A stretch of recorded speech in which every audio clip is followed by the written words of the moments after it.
जय हिंद दोस्तों, नमस्कार। बात कर लेते हैं आज के दिन भर की सारी बड़ी खबरों की, जहां सबसे पहले आपको बताएंगे दोस्तों, लगातार पाकिस्तान में मारे जा रहे भारत के लिए मोस्ट वांटेड आतंकवादियों की लिस्ट में आज फिर एक और आतंकवादी का नाम जुड़ गया। दोस्तों, पाकिस्तान में एक और आतंकी को धुरंधर ने टपकाया। जी हां, जम्मू कश्मीर में कई हमलों में था ये शामिल। आपको बताएंगे पाकिस्तान में सक्रिय भारत विरोधी नेटवर्क को झटका लगने की खबरों के बीच एक और बहुत बड़ी जानकारी सामने आई है। दोस्तों, साथ ही साथ आपको बताएंगे उधर बांग्लादेशी एयरफोर्स पायलटों को पाकिस्तान देगा ट्रेनिंग। क्या भारत को चारों तरफ से घेरने का है प्लान? वहीं पाकिस्तान पर भारत की डिप्लोमेटिक स्ट्राइक। इटली को दिया साफ साफ संदेश, कह दिया पाकिस्तान को अगर टेक्नोलॉजी दी तो बर्दाश्त नहीं करेंगे। जी हां, वहीं एतिहाद एयरबेस ने 15 पाकिस्तानी कर्मचारियों को अचानक निकाला बाहर, 48 घंटे में देश छोड़ने का दे दिया आदेश। वहीं एक से एक बेहतरीन जानकारी आपको बताने वाले हैं। दोस्तों, बस आप वीडियो के अंत तक बने रहिएगा। और खबरों में आगे बढ़ने से पहले भारत के लिए मोस्ट वांटेड आतंकवादियों का खात्मा करने वाले धुरंधर का दिल से समर्थन करते तो वीडियो को लाइक करके चैनल को सब्सक्राइब करके बेल आइकन दबा के कमेंट में जय हिंद कहिएगा। बात करते हैं पहली सबसे बड़ी खबर की, जहां पाकिस्तान में सक्रिय भारत विरोधी नेटवर्क को झटका लगने की खबरों के बीच कश्मीर मूल का आतंकी और हिजबुल मुजाहिदीन से जुड़ा वरिष्ठ कमांडर सज्जाद अहमद संदिग्ध परिस्थितियों में मृत पाया गया है। सूत्रों के मुताबिक उसकी मौत पाकिस्तान की राजधानी इस्लामाबाद में हुई, जहां अज्ञात हमलावर द्वारा उसे निशाना बनाया गया। जी हां, बताया जा रहा है कि सज्जाद अहमद मूल रूप से जम्मू कश्मीर के बारामूला का रहने वाला था। कई साल पहले वो अवैध रूप से सीमा पार कर पाकिस्तान चला गया था और वहीं से भारत के खिलाफ आतंकी गतिविधियों में शामिल हो गया। सूत्रों के मुताबिक सज्जाद अहमद जम्मू कश्मीर सहित देश के अन्य हिस्सों में आतंकी साजिशों की योजना बनाने और उन्हें अंजाम देने में अहम भूमिका निभा रहा था। सुरक्षा एजेंसियों के रडार पर वो लंबे समय से था और उसे संगठन का एक महत्वपूर्ण ऑपरेटिव माना जाता था। सज्जाद के सहयोगियों ने दावा किया है कि उसकी हत्या किसी अज्ञात व्यक्ति द्वारा की गई है। हालांकि इस संबंध में पाकिस्तान की ओर से अभी तक कोई आधिकारिक बयान या पुष्टि सामने नहीं आई है, जिससे मामले की स्थिति स्पष्ट नहीं हो पाई है। सज्जाद अहमद की मौत को क्षेत्रीय सुरक्षा परिप्रेक्ष्य में अहम माना जा रहा है। दोस्तों, विश्लेषकों का मानना है कि यह घटना पाकिस्तान में सक्रिय आतंकी संगठनों के भीतर संभावित अंदरूनी संघर्ष या आपसी रंजिश की ओर इशारा कर सकती है। दोस्तों, इससे पहले पाकिस्तान के खैबर पख्तूनख्वा प्रांत से एक और बड़ी घटना सामने आई थी, जहां लश्कर-ए-तैयबा से जुड़े कमांडर शेख यूसुफ अफरीदी की गोली मारकर हत्या कर दी गई थी। यह घटना 26 अप्रैल 2026 को लांडी कोटाल इलाके में हुई थी, जब अज्ञात हमलावरों ने अचानक उस पर हमला कर दिया था। प्राप्त जानकारी के मुताबिक हमलावरों ने शेख यूसुफ अफरीदी पर नजदीक से गोली चलाई थी, जिससे उनकी मौके पर ही मौत हो गई थी। हमले के बाद हमलावर मौके से फरार हो गए थे और अब तक उनकी पहचान नहीं हो पाई है कि आखिर ये हमलावर था कौन। ऐसे में फिर एक बार भारत के लिए मोस्ट वांटेड आतंकवादी को धुरंधर ने टपका दिया, वो भी अज्ञात तरीके से, जो कि लगातार ये बताया जा रहा है कि चुन चुन कर आतंकवादी मारे जा रहे हैं। दोस्तों, इनका खात्मा साइलेंटली किया जा रहा है। अगर आप भी मानते हैं कि धुरंधर बिल्कुल सही कार्य कर रहा है तो कमेंट में ही इज डूइंग राइट लिखना मत भूलिएगा। दोस्तों, वहीं पाकिस्तान बिल्कुल भी पता नहीं लगा पाया आज तक जितने भी आतंकवादी अज्ञात तरीके से मारे गए हैं। दोस्तों, पाकिस्तान की खुफिया एजेंसी, वहां की पुलिस अब तक नहीं पता लगा पाई कि वो अज्ञात हमलावर थे कौन। इसीलिए लगातार वो भारत पर गंभीर आरोप लगाते रहते हैं कि इनके पीछे भारत का हाथ है, जबकि भारत हमेशा से क्लियर करता है कि हम किसी के भी मामले में हस्तक्षेप नहीं करते और हमारा इससे कोई लेना देना नहीं है। ऐसे में इस आतंकवादी की मौत के लिए एक लाइक तो बनता है। दोस्तों, अभी तक लाइक नहीं किया तो सामने लाइक का बटन है, जरूर दबा दीजिएगा और कमेंट में ही इज डूइंग राइट लिखना मत भूलिएगा। नेक्स्ट खबर की बात करते हैं, जहां पर क्या भारत को चारों तरफ से घेरने का है पाकिस्तान का प्लान? अब बांग्लादेशी एयरफोर्स पायलटों को देगा ट्रेनिंग। जी हां दोस्तों, बांग्लादेश और पाकिस्तान के बीच सैन्य रिश्ते तेजी से मजबूत होते दिखाई दे रहे हैं। बांग्लादेश एयरफोर्स जल्द पाकिस्तान के साथ एक समझौता ज्ञापन यानी MOUs साइन करने जा रही है। इसके तहत पाकिस्तान अब बांग्लादेशी पायलटों और टेक्नीशियनों को ट्रेनिंग देगा। वहीं चीन भी बांग्लादेश की मदद कर रहा है। ये सब घटनाक्रम भारत के लिए टेंशन बढ़ाने वाला है। हो सकता है कि पाकिस्तान या फिर चीन मिलकर भारत को चारों तरफ से घेरने की योजना के तहत ही बांग्लादेश को इस प्रकार से सपोर्ट कर रहे हैं। मीडिया रिपोर्ट्स के मुताबिक बांग्लादेश सेना ढाका छावनी में स्थित 3 मंजिला कन्वेंशन सेंटर की छत पर ड्रोन डिटेक्शन और जैमिंग उपकरण लगाने की तैयारी में है। फिलहाल ढाका छावनी या कन्वेंशन सेंटर को कोई सीधा खतरा नहीं है, फिर भी सेना ने सतर्कता बढ़ा दी है। पिछले हफ्ते 27 अप्रैल 2026 को चीन के 3 विशेषज्ञ ढाका पहुंचे थे। उन्होंने बांग्लादेश के करीब 20 अफसरों और सैनिकों को CUAS और CUAV सिस्टम पर ट्रेनिंग दी। यह सिस्टम दुश्मन दुश्मन के ड्रोन को पकड़ने, ट्रैक करने और निष्क्रिय करने के लिए बनाए गए हैं। इन एंटी ड्रोन सिस्टम में रडार, रेडियो फ्रीक्वेंसी स्कैनर और इलेक्ट्रो ऑप्टिकल कैमरे जैसी लेयर्ड तकनीक इस्तेमाल होती है। जहां बांग्लादेश सेना चीन के साथ काम कर रही है, वहीं बांग्लादेश एयरफोर्स पाकिस्तान एयरफोर्स के साथ ज्वाइंट ट्रेनिंग प्रोग्राम पर फोकस कर रही है। BAF अपने रिसर्च और डेवलपमेंट विंग को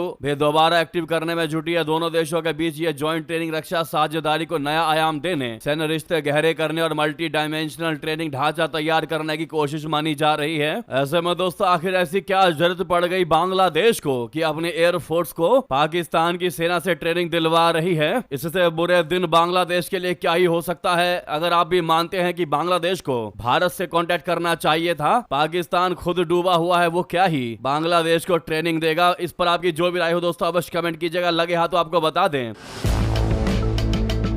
उधर पाकिस्तान को टेक्नोलॉजी दी तो बर्दाश्त नहीं करेंगे तुमको। जी हां, पाकिस्तान पर भारत की डिप्लोमेटिक स्ट्राइक इटली को दे दिया साफ साफ संदेश। बताते भारत ने इटली के साथ रक्षा सहयोग को नई दिशा देते हुए स्पष्ट कर दिया है कि किसी भी तरह की डिफेंस टेक्नोलॉजी पाकिस्तान के साथ साझा नहीं की जानी चाहिए। यह संदेश उस समय सामने आया जब रक्षा मंत्री राजनाथ सिंह जी और उनके इतालवी समकक्ष गुइडो क्रोजेटो के बीच उच्च स्तरीय द्विपक्षीय बैठक हुई। बैठक में दोनों देशों ने अगली पीढ़ी के हथियार सिस्टम के संयुक्त विकास और उत्पादन पर चर्चा की। भारत ने साफ कहा है कि पाकिस्तान के आतंकवाद को समर्थन देने के कारण उसे किसी भी संवेदनशील रक्षा तकनीक तक पहुंच नहीं मिलनी चाहिए। बैठक के दौरान भारत और इटली ने रक्षा औद्योगिक सहयोग को मजबूत करने के विकल्पों पर विचार किया। इटली ने विशेष रूप से भारतीय कंपनियों के साथ मिलकर रक्षा प्रणालियों के विकास में रुचि दिखाई। भारत सरकार के आत्मनिर्भर भारत अभियान के तहत घरेलू उत्पादन और तकनीकी साझेदारी को बढ़ावा देने पर भी जोर दिया गया। दोनों देशों ने इस दिशा में पारस्परिक लाभ के अवसरों को तलाशने पर सहमति जताई। सूत्रों के मुताबिक भारत ने अतीत में इटली द्वारा पाकिस्तान को दी गई रक्षा आपूर्ति का मुद्दा भी उठाया। इतालवी कंपनियों ने पाकिस्तान को हेलीकॉप्टर, ड्रोन और सतह से हवा में मार करने वाली मिसाइलों समेत कई रक्षा उपकरण और कलपुर्जे उपलब्ध कराए थे। भारत ने स्पष्ट किया कि भविष्य में इस तरह की किसी भी आपूर्ति से द्विपक्षीय संबंधों पर असर पड़ सकता है।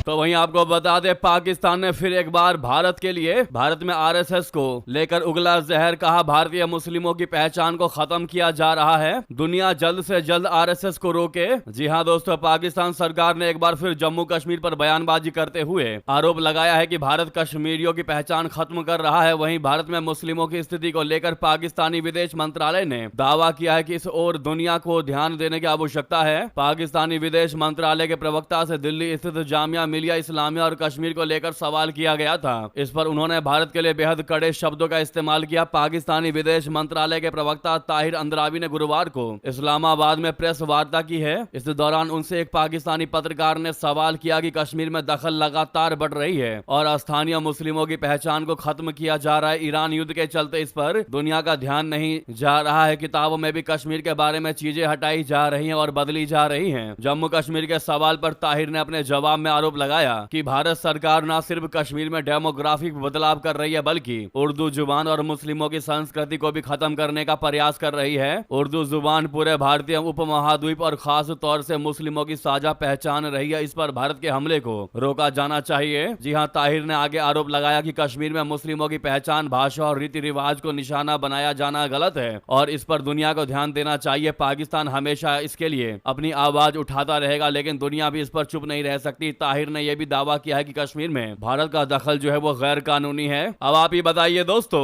वो पाकिस्तान जो अपने देश में हिंदुओं की आवाज को दबा रहा है, ना सिर्फ आवाज को ही दबा रहा है बल्कि उनके धर्म को परिवर्तन कर रहा है, जोर जबरदस्ती कर रहा है, हिंदुओं को मारा जा रहा है, कत्लेआम किया जा रहा है, सरेआम उनको घसीटा जाता है, उनके साथ बदसलूकियां की जाती है। उनकी जनसंख्या लगातार पाकिस्तान में कम हो रही है। पाकिस्तान को वो दिखाई नहीं दे रहा, लेकिन पाकिस्तान ये देख पा रहा है कि भारत में ऐसा हो रहा है, जबकि कुछ भी ऐसा भारत में नहीं है। यहाँ तक कि जितने मुसलमान भारत में रहते हैं वो सारे के सारे जितने खुश भारत में हैं, उतने पाकिस्तान के मुसलमान खुद पाकिस्तान बहुल देश होने के बावजूद भी वहां पर मुस्लिम खुश नहीं है। जी हाँ, उसके बावजूद भी पाकिस्तान भारत के लिए एजेंडा चलाता रहता है और अब RSS को घेरने का प्रयास कर रहा है। ऐसे में आप क्या जवाब देना चाहेंगे? एक भारतीय होने के नाते भारी मात्रा में कमेंट करके जवाब दीजिएगा। नेक्स्ट खबर की बात करते हैं। उधर एतिहाद एयरबेस ने 15 पाकिस्तानी कर्मचारियों को अचानक निकाला बाहर। 48 घंटे में देश छोड़ने का भी दे दिया आदेश। जी हां दोस्तों, संयुक्त अरब अमीरात यानी यूएई और पाकिस्तान के रिश्तों में तल्खी की चर्चा के बीच दो बड़े घटनाक्रम सामने आए हैं। एक तरफ यूएई की राष्ट्रीय एयरलाइन एतिहाद एयरवेज ने अचानक 15 पाकिस्तानी कर्मचारियों को नौकरी से निकाल दिया। वहीं दूसरी तरफ यूएई से जुड़ा बड़ा निवेशक पाकिस्तान के टेलीकॉम सेक्टर में अपनी हिस्सेदारी की समीक्षा कर रहा है। जानकारी के मुताबिक अबू धाबी में एतिहाद एयरवेज के हैंगर में काम कर रहे 15 पाकिस्तानी कर्मचारियों को अचानक इमिग्रेशन ऑफिस बुलाया गया। वहां उन्हें सीधे नोटिस देकर 48 घंटे के भीतर यूएई छोड़ने का आदेश दे दिया गया। सबसे चौंकाने वाली बात यह है कि इनमें से कुछ कर्मचारी सालों से कंपनी के साथ जुड़े थे। एक कर्मचारी ने तो 18 साल तक सेवा दी थी। इतने कम समय में बैंक, परिवार और बाकी काम समेटना लगभग नामुमकिन माना जा रहा है। इस कार्रवाई से वहां के पाकिस्तानी प्रवासी समुदाय में डर और बेचैनी बढ़ गई है। अब तक एतिहाद एयरबेस ने इस फैसले पर कोई आधिकारिक बयान नहीं दिया है। आमतौर पर कंपनियां छटनी के लिए एचआर प्रक्रिया अपनाती है, लेकिन यहाँ इमिग्रेशन की सीधी एंट्री और तुरंत देश छोड़ने का आदेश कई सवाल खड़े कर रहा है। इसे सिर्फ कंपनी के अंदरूनी फैसले से ज्यादा बड़ा मामला माना जा रहा है। वहीं आपको बता दें, भारत को देखकर ललचा रहे पाकिस्तानी तेल की कीमत 400 के पार। मुंह से पानी आ रहा पाकिस्तान के। जी हां, ईरान युद्ध को लेकर अमेरिका का दावा है कि उसने तो जंग जीत ली है। बावजूद इसके हॉर्मुज में जो परिस्थितियां बनी हुई हैं, वो बता रही हैं कि इस टसल में अभी तक तेल की कीमतें और गर्म आएंगी। पड़ोसी देश और इस पंचायत के चौधरी बने पाकिस्तान में सबसे ज्यादा हाहाकार मचा हुआ है। पाकिस्तान में ईंधन की कीमत नियंत्रण से बाहर होती जा रही है। पड़ोसी मुल्क में पेट्रोल डीजल की कीमत 400 रुपए प्रति लीटर के पार पहुंच गई है। सरकार आवाम के गुस्से से बचने के लिए सब्सिडी भी बढ़ा रही है, लेकिन तेल लाएं तो लाएं कहां से।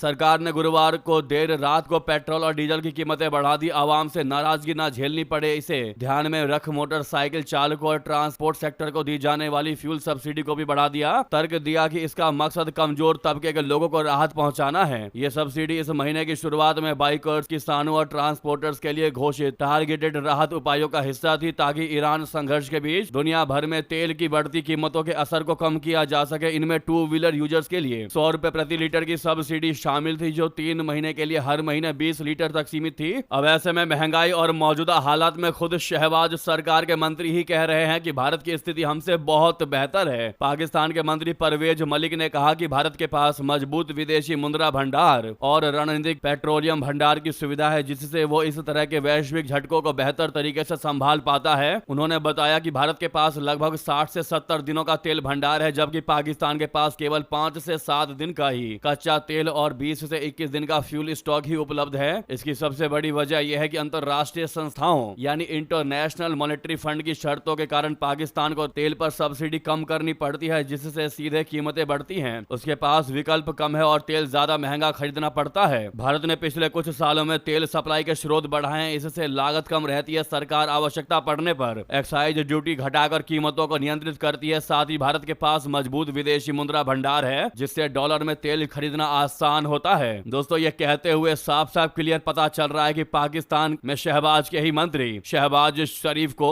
उसकी औकात बता रहे कि भैया तू देख तू कहां पर लाई करता है, और भारत भी तो एक देश है, भारत भी तो हमारा पड़ोसी है, और भारत कहां है और तू कहां है। इनडायरेक्टली अच्छे तरीके से इज्जत उतारी है दोस्तों शहबाज शरीफ की। इस पर आपकी जो भी राय हो कमेंट करके बताइएगा। वहीं मेरा भारत महान लिखना मत भूलिएगा, साथ ही साथ बता दें इजराइल ने तुर्की को बता दिया अगला ईरान। घबराए एर्दोगन को उठाना पड़ गया ऐसा कदम। दरअसल जब दुनिया का ध्यान स्ट्रेट ऑफ हॉर्मुज पर अमेरिका की नाकेबंदी पर टिका हुआ है, तब तुर्की अपने पहले स्वदेशी एयरक्राफ्ट कैरियर मुगेम को बनाने में बिजी है। तुर्की की नौसेना के कमांडर एडमिरल अर्कुमेंड तल्ली ओगलू ने पिछले हफ्ते कहा कि ये एयरक्राफ्ट कैरियर अगले साल के अंत तक बनकर तैयार हो जाएगा, जिससे इसकी चर्चा शुरू हो गई है। चर्चा इसलिए भी तेज है क्योंकि ये तय समय से 1 साल पहले ही पूरा हो रहा है, जो दिखाता है कि तुर्की इजराइल के बढ़ते खतरे के बीच खुद को भविष्य के लिए तेजी से तैयार कर रहा है। ये एयरक्राफ्ट कैरियर तुर्की को अब तक का सबसे बड़ा युद्धपोत होगा। तुर्की और इजराइल के बीच हाल के दिनों में तनाव काफी बढ़ गया है। इजराइल में सरकार और विपक्ष दोनों के नेता अपने बयानों में लगातार तुर्की की तुलना ईरान से करने लगे हैं। इजराइल के लोकप्रिय विपक्षी नेता नेफ्ताली बेनेट, जो अगले प्रधानमंत्री बन सकते हैं, उन्होंने फरवरी में अमेरिका में एक सम्मेलन में कहा था कि तुर्की अगला ईरान है। इजराइल, ईरान और अमेरिका के बीच 2 दौर के युद्ध के बाद तुर्की ने अपनी एयर डिफेंस मानव रहित प्लेटफॉर्म और 5 हैवी पीढ़ी के कान फाइटर जेट प्रोजेक्ट में तेजी ला दी है। तुर्की की नौसैनिक शक्ति पर विशेषज्ञ मैजून याजर का कहना है कि ग्रीस और साइप्रस के साथ इजरायल की बढ़ती साझेदारी से तुर्की चिंतित है और इसी वजह से वो अपनी नौसैनिक क्षमताओं को बढ़ाने पर काम कर रहा है। साथ ही साथ बता दें, हेमंता बिश्व शर्मा के बयान से बांग्लादेश हुआ खफा, भारतीय उच्चायुक्त को ढाका किया तलब। दोस्तों, बांग्लादेश के विदेश मंत्रालय ने भारत के कार्यवाहक उच्चायुक्त पवन बाधे को तलब किया है और असम के मुख्यमंत्री हेमंता बिश्व शर्मा द्वारा की गई कुछ टिप्पणियों पर औपचारिक विरोध दर्ज कराया है। मीडिया रिपोर्ट में यह जानकारी सामने आई है। यूएनबी न्यूज सर्विस के मुताबिक एक अधिकारी ने बताया कि महानिदेशक दक्षिण एशिया इशरत जहां ने गुरुवार को भारतीय राजनयिक को बांग्लादेश का पक्ष बताया। पिछले हफ्ते एक सोशल मीडिया पोस्ट में शर्मा ने कहा था कि असम में 20 विदेशी नागरिकों को पकड़ा गया और उन्हें वापस बांग्लादेश भेज दिया गया। शर्मा ने कहा था कि बदतमीज लोग नरम भाषा नहीं समझते, हम असम से घुसपैठियों को बाहर निकालते वक्त इस बात को लगातार याद रखते हैं। 20 अवैध बांग्लादेशियों को कल रात वापस भेज दिया गया। वहीं इशरत ने भारतीय राजनयिक से कहा कि इस तरह के बयानबाजी दोनों देशों के बीच मैत्रीपूर्ण संबंधों की भावना को कमजोर करते हैं। अधिकारी ने इन बयानों को बांग्लादेश भारत संबंधों के लिए अपमानजनक बताया और ढाका की नाराजगी जाहिर की। इशरत जहां ने संवेदनशील द्विपक्षीय मुद्दों पर बात करते वक्त संयम बरतने की अहमियत पर जोर दिया। ऐसे में हेमंता बिश्व शर्मा के बयान का क्या आप समर्थन करते हैं या मानते हैं कि उन्होंने गलत कहा? जो भी आपको लगता हो अवश्य कमेंट करके बताइएगा। लगे हाथ तो वीडियो को लाइक करके चैनल को सब्सक्राइब करके बेल आइकन दबा के कमेंट में जय हिंद कहना मत भूलिएगा। मिलता अगली बड़ी खबर में, और जहां पर भी आपका ग्रुप हो दोस्तों व्हाट्सएप फेसबुक एक्स पर शेयर कर दीजिएगा इस वीडियो को। जय हिंद, जय भारत।